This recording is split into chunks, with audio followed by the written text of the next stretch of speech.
On entend souvent dire que la masturbation est tout à fait normale, mais dans quelle mesure? Combien de fois par jour peut-on s'y adonner sans tomber dans l'addiction? Et si on se retrouve incapable d'arrêter? Abordons ces questions et explorons pourquoi vous pourriez vouloir reconsidérer cet acte apparemment normal qui cache un piège potentiel pour votre vie. Avant de plonger dans le vif du sujet, je tiens à m'excuser pour la couverture dramatique.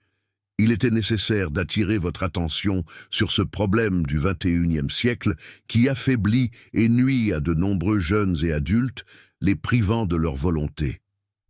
Dans cette vidéo, nous allons nous pencher sur les effets de la masturbation sur le cerveau, à la fois scientifiquement et philosophiquement, et découvrir ce que le stoïcisme peut nous apprendre pour surmonter ce vice. N'oubliez pas de vous abonner à notre chaîne et d'activer les notifications pour ne manquer aucune mise à jour. Histoire de la masturbation.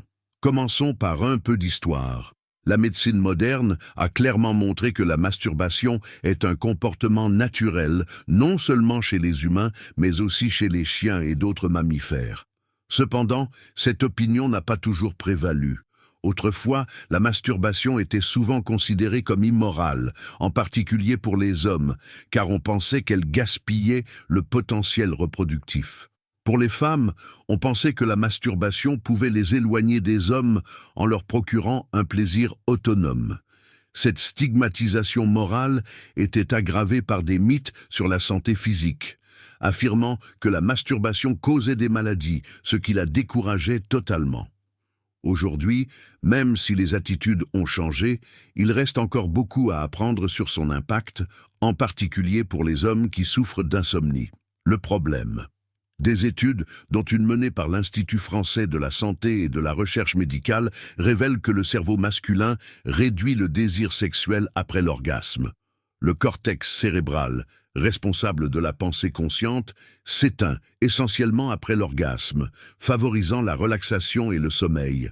Cela explique pourquoi de nombreux hommes se sentent somnolents après une activité sexuelle. Mais c'est là que réside le problème. Ce qui semble être un avantage inoffensif peut cacher un piège dangereux. La masturbation déclenche la libération de dopamine dans le cerveau, une hormone qui procure des sensations de plaisir, de soulagement du stress et de récompense. Cette poussée de dopamine est si agréable qu'elle peut conduire à une dépendance. Le manuel diagnostique et statistique des troubles mentaux, DSM, classe l'hypersexualité, y compris la masturbation excessive, dans la catégorie des comportements obsessionnels compulsifs. Cette dépendance peut faire des ravages sur la santé mentale, les relations et la maîtrise de soi. Au fur et à mesure que votre cerveau s'adapte à la libération constante de dopamine, il commence à en demander des niveaux plus élevés pour atteindre la même satisfaction, ce qui conduit à un comportement compulsif. Au fil du temps, ce cycle peut vous laisser un sentiment de frustration, d'insatisfaction et de piège, semblable à celui que ressentent les fumeurs, les mangeurs compulsifs ou les alcooliques lorsqu'ils essaient de satisfaire leurs envies. Le stoïcisme. À ce stade, vous vous demandez peut-être quel est le lien entre le stoïcisme et tout cela.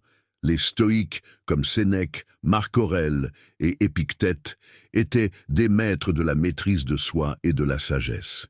Ils envisageaient le plaisir et la luxure sous un angle unique, soulignant l'importance de la conscience de soi et de la discipline. Pour les stoïciens, la masturbation n'était pas seulement une question de satisfaction physique, mais une occasion de comprendre et de maîtriser le corps et l'esprit.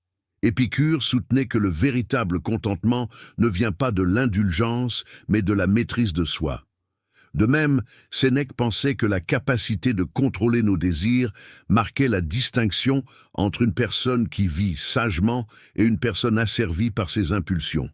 Au lieu de succomber à des plaisirs éphémères, les stoïciens nous encouragent à maîtriser nos désirs, reconnaissant que la véritable liberté vient de l'autodiscipline. Conséquences. Chaque action a des conséquences, non seulement pour nous, mais pour l'ordre naturel supérieur, tel que valorisé par les stoïciens. Lorsque nous cédons à des désirs incontrôlés, comme la masturbation compulsive, nous nous déconnectons de l'harmonie de la nature et perdons notre sens de la paix intérieure. Cette compulsion conduit souvent à des montagnes russes émotionnelles de culpabilité, de honte et d'insatisfaction. Les stoïciens nous enseignent qu'en pratiquant l'introspection et l'autorégulation, nous pouvons gérer nos émotions de manière plus saine et plus constructive. Histoire inspirante. Laissez-moi partager une histoire personnelle pour vous. Conclusion. La masturbation compulsive peut nous faire dérailler de nos objectifs les plus élevés et nous distraire du bonheur plus profond que l'on trouve dans la vertu et la maîtrise de soi. En pratiquant la pleine conscience et la méditation, nous pouvons cultiver la clarté mentale nécessaire pour résister à la tentation et affronter nos émotions avec force. Alors, posez-vous la question. Que faites-vous de votre vie? Pensez-vous que perdre du temps et de l'énergie sur des plaisirs de courte durée vous rendra confiant ou vous permettra de réussir? Si vous êtes un homme, pensez-vous que cela vous aidera à attirer les femmes? Et si vous êtes une femme, pensez-vous que cela vous rend plus attrayant pour les hommes? La réponse est non. Réfléchissez bien, mon ami, et faites un changement. Écrivez dans les commentaires « Je suis une personne puissante. J'ai le contrôle de mon esprit. Je choisis des actions qui me motivent et m'aident à grandir. Merci d'avoir regardé. N'oubliez pas d'aimer cette vidéo et de vous abonner pour plus de contenu.